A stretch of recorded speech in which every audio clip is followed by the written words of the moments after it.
Hello, you wonderful people, and welcome to another episode of Centric. This being a show where I talk about TV shows that are crime dramas. For today's episode, I'm going to talk about Death and Other Details, Season 1, Episode 9. A great episode. A lot of really interesting things went down in this episode, so let's break it down. Well, first and foremost, this is so interesting how it's the shortest episode of this season, but also how like the entire episode is told over the course of an hour time frame. Actually, a little bit more because there's a little while before Victor Sam's dude like ends up setting a timer. But basically, everyone's gonna have to pay for a spot on a helicopter. There's 9 spots, and basically whoever comes out with the biggest bid or whatever gets to determine how many people get up there with them. Yada yada yada. There's a lot of rich people on this boat. A lot of people were taken off the boat, like Toby's son as well as Winnie, which is so interesting because the whole point is, those who are innocent are allowed to get off. So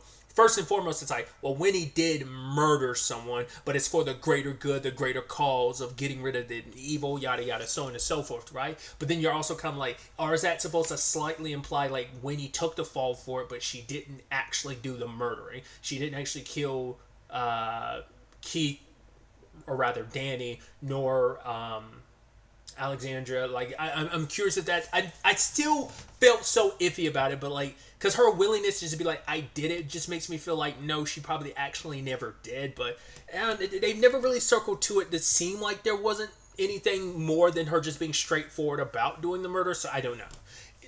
It's all heavily implied that it's just that thing of, at this point in the story, I'm questioning so much about like what you think that's any great mystery and make you go, right. So this thing I was so assuredly about, because even back then I had my questions of, did she actually even kill Keith? And then we found out about Alexandra, but I'm still now questioning it even more now. I'm like, I don't know. Because like, I get, once again, the justification could be, she gets to go on the boat because she is innocent, because she's someone that's about the fight and about the cause. But then like, Rufus got taken away, and so did Hilde, which I thought was so interesting, which I think should be kept in mind considering the ending of the episode. We'll talk about it when we get there, but Rufus getting taken away, immediately Imogen kind of thought like, it's because Hilde and maybe Rufus are the only ones who'd be able to see through Victor Sam's like scheme. But I'm also thinking like, can Rufus be considered an innocent? Because let's not forget something Imogen learned in episode 8. No. At the end of episode 6 and throughout episode 7, she learned what a scam artist he was. Like, he's a fraud. So wouldn't that be kind of his sin? Considering, like, what you throw in Imogen's face, that she's a thief, and it's like, well, he's a liar, but it's like lying versus, like, her thieving. Like, can you really equate the two? I feel like it's still a thing of he's not a great person because he still lied and kind of built a reputation and name and fame off of a lie and a grift. So I think he is a grifter, so that's what kind of made me go, I don't know. Like I said, we'll talk about that more when we get to the end of the when we circle to that point in the story. But everyone is scrambling, like, because they're supposed to meet up in room 218 to talk to the dude about their bids, and you see like a long line outside of that. Obviously, Trip and trying to get Anna to like figure this whole situation out. They've got do they have any money? And it's like, well, they have $3 billion from the deal they made with the Chuns. But Anna's very, like, despondent. Understandable. You found out last episode, my dad isn't my dad. And then you find out your actual biological dad had just died previously. And now, like, this big moment you have with your mom, and now she's dead. You never got to make things right. So now both of your parents are dead. The only person you got left is your pseudo dad in Lawrence, who is kind of not all there. And so it's just, she sacrificed a lot for a man that wasn't even her biological father. It's like, yeah, there's the difference, like, yes, does blood matter in some capacities when it comes to family? I think in Anna's case it does, because it's like, I was willing to do so much because I believed that you were my father. Now, like, so much is a lie. Like, I've dirtied my hands. I've bent over backwards covering for you and mistakes you've made and terrible things that you've done. And I've compromised myself in a lot of ways just to be this person. It's almost like, am I the way I am now because of Lawrence's influence? But it's like, it's not like Llewellyn was like a great dude necessarily either, but it's just, it becomes that question of how much of me is me and would I've always been this way if it wasn't for my father, Lawrence's influence of making me the way I am, kind of all about power and trying to, I mean, like her view on the world is kind of, not kind of, but heavily influenced by both of her parents, that being Lawrence and Catherine, but once again, because even Llewellyn didn't even know about Anna being his. But either way, Trip is kind of trying to take the responsibility of, I'm stepping up. I'm the slacker son, the fuck up, but this is my opportunity. I got to protect the rest of my family. My dad's still alive. My sister's alive. My sister-in-law, and obviously Imogen, who's family too. So he's trying to get a spot for all five of them. And I love that he's debating on his dad. He's like, fuck you, dad. He's like, nah, I can't do it. I can't kill my dad. And then later on, he's just like, all right, sorry, dad. Got to remove you from the list again. So that's all kinds of complicated. All the while that's happening, Toby is trying to get in good with Celia. Like, hey, like you've got your spots. You've got like 8 spots to get you and your people off the you and your family off the boat. And it's like, let me be that one spot. I need to go. You've got your grandbabies are out there with my son, so we need to go and be there for them. Try to guilt her, being like, right, if it wasn't for you spilling the beans last episode, Catherine wouldn't have been on her own, and she wouldn't have been a victim of Victor Sam's. But Celia was kind of making this remark about, yeah, it's funny how like a Catholic, no one can guilt you like a Catholic can, but then Eleanor's like, yeah, but I think he's Episcopalian, which I should also note, I struggled with that because I've never seen that word written out before. I was like, wow, I've heard it before, I've just never seen it actually spelled out before. That was kind of weird, interesting seeing that in the subtitles. Either way, tangents and all that aside, but Grandma Chun doesn't want to go. She's like, I'm not going to play this game because it's a game for the rich. Like, oh, like the whole thing of Victor Sam's is against the rich, and so here he is playing a game where people can make a bid. It's meant to fool you into thinking like, oh, here, let me flaunt my cash and yada yada yada. But she's like, no, like I'm not going to play a game I'm not going to play a game where only the rich can win. Of course, that goes against the antithesis of everything that Victor Sam's represents and stands for. But sadly, Eleanor got scared. Understandably, that's self-preservation. So she makes a deal with Victor Sam's like right-hand dude. It's like, okay, I'm gonna like set it up to be like, because it's close to a bill is what the current bid is. I'm gonna make it a full, like a whole bill. That way you can get even more of a higher price from other people trying to buy that spot. And with that being said and done, I want at least one spot. And it's like, she's not even worried about the rest of her family. She will be the one. So it's like, in that moment, given the opportunity, you threw your family under the bus, considering like, you know, all that your grandmother lost, but you think like your grandma's like crazy. So you're not, once again, self-preservation type of situation. So she made her deal. I knew it was going to come back to bite her. Though I was curious, like, could she have been playing, like, some game? Like, was she playing some lone con because Celia set this up like this? Like, they had some plan. It's like, no, Eleanor went rogue and kind of went down her own route with all of this. Trip is trying to get stuff ready. His buddy is like, oh, we can just, like, storm the helicopter. But obviously Trip's like, no, that's stupid. So that's not going to work. So Trip tried to set up the deal. It's like, right, how far will $3 billion get me? But it turns out he doesn't have the $3 billion in his account because Toby already got it, because he took this opportunity. Lawrence is obviously in one of his episodes and he's looking for Catherine. And he's like, oh, no, Catherine already signed off on this. All I need is her signature. And he used the $3 billion on himself. We don't know who else was filling that role. All he was going to do was get himself a seat. Who knows what those other seats on the helicopter would have looked like anyway, so he got enough for himself, but I don't know if he was going to make anyone else tag along or whatever. But the moment Trip found out, he was upset with him. And Toby, it is the irony. I mean, Toby's already been like a man of God for his community, yada, yada, yada. Yet you are a person who's always been a part of these shady dealings and stuff. You've always been crooked regardless. So it is interesting that Trip would try to guilt trip him now, considering like, dude, he's already been part of all this like shenanigan filled like terrible stuff regardless, so why kind of try and guilt him now? I think it does weigh on him a little bit, but for him it's a point that he was trying to make to Celia. It's like, my son already lost his mother, don't make him an orphan, don't make him lose me as well. But it's also like, do you deserve to be forgiven for like your role in a lot of stuff that's been played? You know, the series of events of things that have happened. And it's like, well, he also just lost Catherine too because he did love her, and they weren't in a good spot when she died because of the whole Celia revealing Llewellyn being her baby daddy. So, well, when you say baby daddy like that, it implies like they had something going on. Like her biological father is how I should have phrased that. You know, saying, you know, that phrasing beforehand could have interpreted that situation. You get the point I was trying to make. Either way, it does. He seems like he's putting up a strong front, like it isn't bothering him, but maybe on some level it doesn't. It's like, hey, this is the game. I played it. I won. You're a failure. Like your father still thinks of you as a mistake that you are. Like we all recognize the failure that you are, and it's like, oh, you're saying I suck. What are you going to do about it? And Trip doesn't do anything. So, but he is desperate to save his family, so he's trying to track down Anna, who disappeared. He goes to talk to Imogen. As well as Layla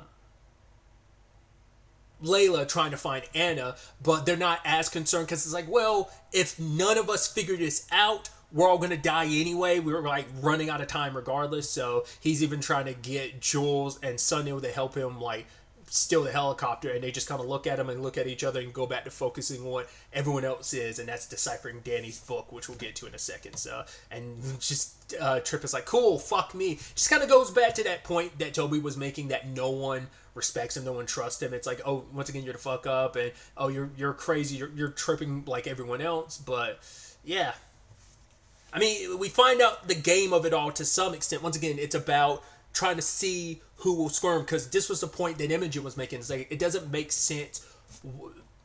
Victor Sams has always made their money through manipulation and blackmail. Why try to make money this way? I mean, once again, it's the point I made. It goes against the antithesis of everything that Victor Sams like is against. So, but you can make the argument, it's like, well, maybe it's just to watch the rich squirm, which it is, but it's also to see them turn against each other. It's like, yeah, family and unity and who you care about means nothing when you're willing to stab each other in the back, when you're back into the corners about self-preservation, how humanity, specifically the 0.01%ers out there, being able to ensure their own survival and kind of casting one aside. Obviously you get that with Eleanor. At least Trip, you know, he was at least looking out for the people closest to him. He was looking out for his family. He never, well, to be fair, he did like take his dad off the list and then put him back on and to take him off again. So it's like, I guess that could kind of be levied against him in that moment. And he wasn't really trying to really worry about getting anyone else off the ship except for his family. And, you know, once again, also includes Imogen. At no point did he decide to try and take Imogen off the situation. Despite where his sister and Layla are, he didn't try to take Layla off the list, because it's like, yeah, you are family. Even though like you and my sister are in the conversations of having divorce, you're not divorced yet, you're family. So, because he actually says like he likes Layla, because he had made the point in the previous episode how they're kind of the outsiders in the family and everything. So, but Imogen ended up meeting with that, like I said, Victor Sam's like right-hand dude. Once again, I keep referring to him as his right-hand dude, but that's the easiest delineation because I actually don't remember the character's name. They probably said it like when they were bringing him up before, but I just don't remember.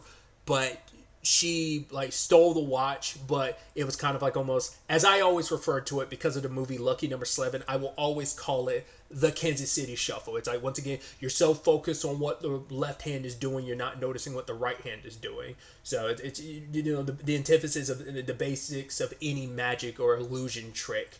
It's just to kind of make you look over here while all the magic's happening over there. So, stole the watch. They were so focused on that, they didn't notice her swipe Danny's journal. And so they ended up deciphering it. His word ends up being the same as Rufus's. It's truth.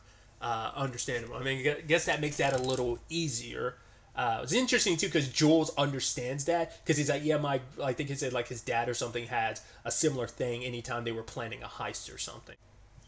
They're spending their time working together. And once again, I like this little crew that's put together of Sunil, Jules, Teddy, Imogen, and Layla. And at the same time this is all happening, Trip's buds end up stealing the helicopter, but it goes kablooey because the whole point was you're not supposed to cheat this game, and lo and behold, they cheated the game, which also makes you go, well, what's the plan always? It's like, well, like how else are you? There's got to be some other means of getting off this boat. Then, if that's the case, of like, if you have the helicopter set up to be able to be expendable, it's like it makes you almost feel like no, the plan probably was to get whoever it was, whoever buys seats, no matter who it is, get them on the helicopter and then blow it up regardless. But that was more so like, I guess it just all depended. But it's like, oh, you stole the airplane, cool, you cheated, you're dead. But it's like, how else are you going to get off this ship? Besides like deactivating the bombs and stuff. So a lot of questions on that front, but it turns out Celia's the one that ended up winning the competition because she chose not to participate. And it's like, yeah, as long as you didn't buy a ticket or try to buy a ticket to get on the helicopter, you're good to go. Like, Celia gets to bring everyone she wants, but the people that are omitted from that are anyone that tried to buy a ticket. And lo and behold, sadly, Eleanor did. It's like in that moment, it's just like, right, because Trip's like, well, you're fine. Like, obviously your grandma's going to take you, but she's like, no, she can't. I'm removed from being able to be on board the helicopter because I didn't trust her. She told me to trust her, and I didn't. Just like, Trip, I don't want to die. Once again, understandable self-preservation. She got scared, and her gamble didn't work out. Ironically, she was going to be the only one on the helicopter, and now she's the only one that wouldn't be on the helicopter in this particular case. That's the sweet, sweet irony, and that's the whole point of it all for Victor Sams, to kind of watch everyone get squirrely and everything, and watch them squirm. So ultimately, once again, piecing it together, they're going through Danny's journal of like his timeline on like the day he died. Obviously, Danny died because he saw something he wasn't supposed to, and so they're kind of trying to remember, because Imogen doesn't remember that day when Danny was... She remembers seeing bits and pieces, saw some faces, but she doesn't remember enough until she remembers Toby's son was recording stuff, got the phone from Toby, and they watched the video, and lo and behold, who is Victor Sams? None other than Hilde. We have to put an asterisk and question mark beside that, because it's like, well, are you really Victor Sams? Or did you find the real Victor Sams and knock him off and take over his entire operation at some point in time, maybe 18 years ago? Who knows? But, I mean, maybe there really was never... Not unless there ends up being a twist where technically there never was a Victor Sams. Like, maybe Victor Sams was Lawrence or something, but then, like, the moment Hilde, quote-unquote Hilde, was given the opportunity, ended up taking up the mantle and kind of ran wild with it for the past 18 years. Or maybe Victor Sams is kind of like a different person. It's unclear with the way things have ended. Obviously, the season finale will give us better answers to all of this. But yeah, it turns out that's why, once again, why Danny had to die. That was the biggest question I had in episode 1 was, did Danny die because they knew that he was Danny who was working with Rufus, or did Danny die because they mistake him for Keith Trubisky? Winnie believed the lie about Keith. Everyone else kind of knew the truth about who Danny was, and it's because Danny never forgot a face. He recognized Hilda because she had hidden herself. She was actually on the boat a day before she was actually supposed to arrive, after Interpol sent her, she pretended to get on the ship even though she was already there to begin with. It's like, oh, and Danny just happened to see her face, and I guess because Sunil had even pointed out the day Danny got on the boat, he had asked for like a list of people on the boat, like who's on the ship. And so he immediately recognized Hilda being like, who are you? I don't think I remember seeing you or your name or whatever on the boat listing of who should be up here. So that's why Danny had to be removed from the equation. So too insightful, too on point. And then obviously it's like trickling out justice across everything else. It's like Imogen figuring out when she confronts Hilda, it's like this whole thing was a trap for a lot of people. One, Alexandra, for her putting like so much of the Kalia's dirty laundry, like getting those cases dismissed or brushed aside. So you wanted to make Alexandra turn against the Colliers, but also you wanted to see that fear in her eyes as she like basically died. You couldn't go after Lawrence because he's not in his right frame of mind. So it's like, where's the justice in that? So like, where's the whole like the victorious feeling you'd get from it? Because it'd almost be putting down, like, in a weird way, it's probably seen as like you're putting like that, putting him out of his misery. So make it go after Catherine instead. Turns out Llewellyn, Imogen's like, Llewellyn, there's no way he would have taken himself out, because he'd even said the whole thing to Teddy if he's too much like a cockroach. I was like, he'd only do that if he already knew he was dying, and it turns out he had ricin in his system, just like he was going down the same route as Alexandra, so he only had a little bit of time, so he decided to go out on his own. And so it's interesting too, because like these little details, because it's like, right, who was the last person sitting across of Alexandra before she died? To be fair, that was a ticking time bomb situation, but it feels poetic that you would sit across from her when she's dying. Who was one of the last people that was with Llewellyn? Was Hilde. So it all kind of ultimately ends up connecting. I wasn't expecting that twist. And then finally we get the reveal where it's like that moment where Hilde was on top of Llewellyn and was like, look into my eyes. And I'm like, he's like, no, it can't be. I was like, Kira? I was like, did you get plastic surgery? And it's like, it seems like that is the case. I was like, damn. And just in that moment, not the twist I was expecting, it feels like very poetic and makes a lot of sense. Because I kept thinking back to it, I'm like, it just seemed like, that seemed like a situation of like, maybe, I think I'd thrown it out there, a possibility at one point in time of maybe Kira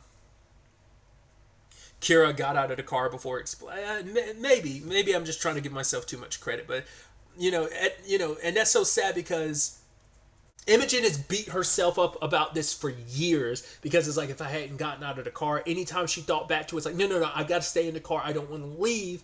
And she did get out of the car, but it's like, right, that was all part of your mom's plan. Like, she already knew what was what. She knew, like, I guess the Colliers were going to come after her regardless, so she faked her own death. Like I said, that's where the Victor Sams of it all, of like, was she always Victor Sams? Did she take something that, did belong to the real Victor Sams? Did you track him down, kill him, and take his moniker? Or was it a thing of the real Victor Sams is still out there, you're just doing your own thing and just stealing Victor Sam's name to do this, but the real Victor Sams is out there doing his own operating? Or do you just work for Victor Sams?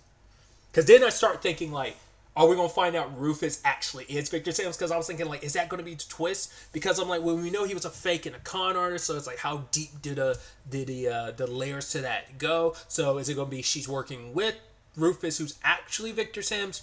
I don't know. But that was also kind of like, I don't know who to trust anymore. But that was kind of the point I was making before, even removing the whole Rufus being Victor Sams thing, why Rufus was spared. It's like, it would make sense why Kira would, because you were there for my daughter in a way no one else was, so I'd always have a soft spot for you because of that, because of what you did to my daughter, what you did for my daughter. But you'd also think Kira would hold that against him, so the pain you caused her, like, she closed herself off to the world even more because you opened her up a little bit more, but the problem is when you left, you kind of hurt her. So I could also see that being a possibility. I don't know. It just feels all too plausible that it's actually Rufus that, but it's like, I don't know, because at no point did Hilde, or rather Kira, actually admit to being Victor Sams. At no point. She just reveals herself to be who she is, but she at no point acknowledged being Victor Sams. So I'm like, I don't know how that's all going to play out. A little detail I thought was kind of interesting too, I want to kind of bring up because I just thought about it. I wanted to talk about it, but I forgot to bring it up earlier, was when they were working out the code, obviously they used some of Teddy's lipstick, which is like, if you notice the shade of red, it's the same lettering and color that's used in the title card sequences when they're telling you like the chapter and the episode title. Which I think is also interesting too, if you notice that we haven't gotten the whole like Rufus's, like, it's not every episode, but I don't remember if it was. I think it was their last episode, but it wasn't here at all this episode because Rufus himself was kind of removed from the equation. So I actually don't even remember if it was even in episode 7 where we were like Imogen is in Rufus's shoes. I don't think we got his perspective talking to like the reader of the book perspective on thing. I don't think we got that, but I could be mistaken. I just don't know what to fully expect from the finale. I don't know if it's like, I don't think this is meant to be a one and done, but you know, season finale. I don't know. I think it's just a season finale, but I haven't looked anything up. I'll wait until after I watch episode 10 to kind of decide. But I'm excited to see how this season wraps up and whether everything is wrapped up in a nice little bow or not. I don't feel like it would be with the state of the story because it's like, would the Victor Sam stuff just go away considering like this is a large scale operation? And once again comes the conversation of at what point did Kira take over things, and this was all about her revenge, as Imogen put it. Like this whole thing was personal. So when did she start concocting this, and what? Because it would also make sense why certain people are still alive despite being rich and stuff like that. You're going to be sympathetic to Celia's circumstances considering knowing her story, but even more so you had personal involvement in her story, so of course you're going to be even more sympathetic considering you were already sympathetic to her circumstances. I guess also because of Imogen and how close she is to Anna, of course you'd never go after you wouldn't go after Anna. And probably like when you look at Anna and Trip, it's like, yeah, they're part of the Collier family, but they were also there for your daughter, but also they're the same age as your daughter, so like going after them would almost like be going after your daughter, so you're like, I'm not about to do that. So like I said, we'll ultimately have to wait to see how this all plays out going forward into the season finale. But really, that's all I wanted to talk about. Till the next time we meet, be happy, be safe, live life to the fullest, and enjoy it. Good day and goodbye.